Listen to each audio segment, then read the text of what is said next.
Okay, leaving the code aside for just a little bit, I introduce you to Inkscape if you don't know it. This is free and open source software which allows you to work with vector graphics.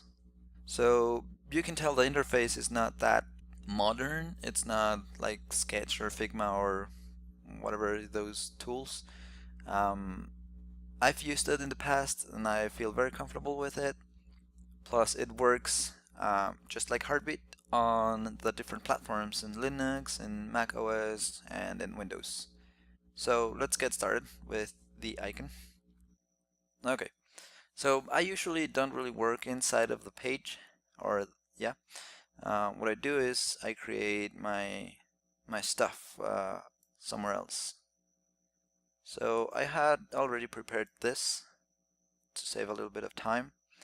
And to pan, what you do is you click in the middle button of your mouse if you have one, and then drag the mouse to the position that you want.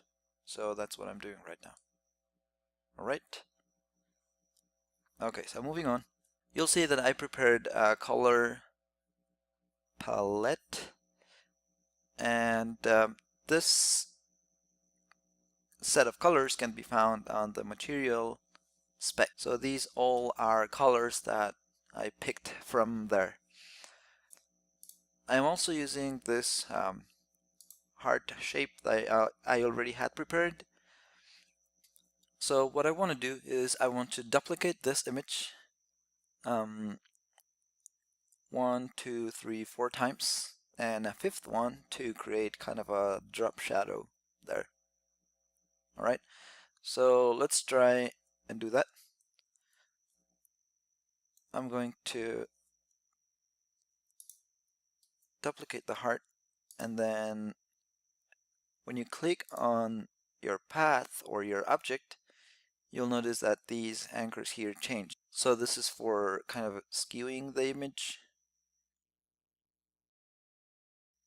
Let me change the color first.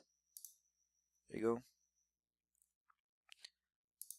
So you can skew your object, you can rotate it with these handlers here. But you can also, let me go back there and just apply the color again. You can also click and toggle what the anchors will do. You can tell the shape, the little arrows here change. So we want these ones. So what we want now is we want to drag from one of the corners, it doesn't really matter which. But if we want the object to grow or shrink relative to the center of the image, what we do is we keep the Control key pressed and the Shift one, I believe. Yep. So that we can grow and shrink from the center. Alright. So I'm going to be repeating this a couple times until we get all the colors in there.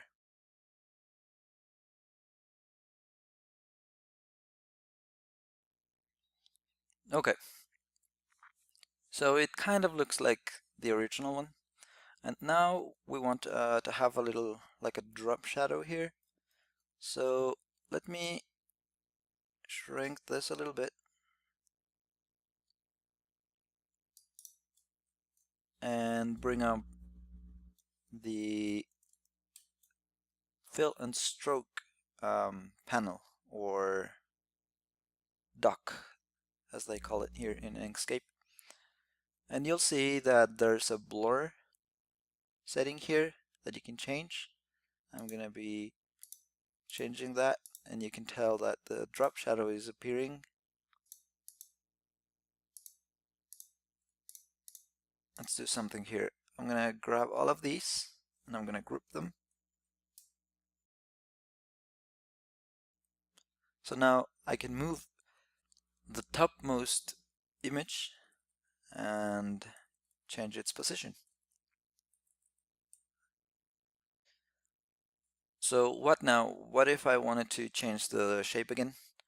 the inner heart here.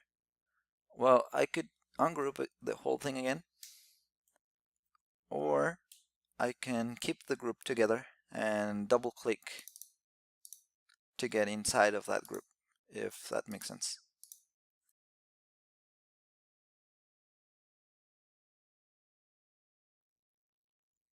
Okay, the next thing I want to do is I want to export this image. So let's go ahead and bring up the export panel or export dock. And I want to export my PNG file as the icon. Okay. And then I can hit export and I will overwrite it. So let's now go ahead and take a look at what we exported. Okay, this is the icon and here it is. Awesome.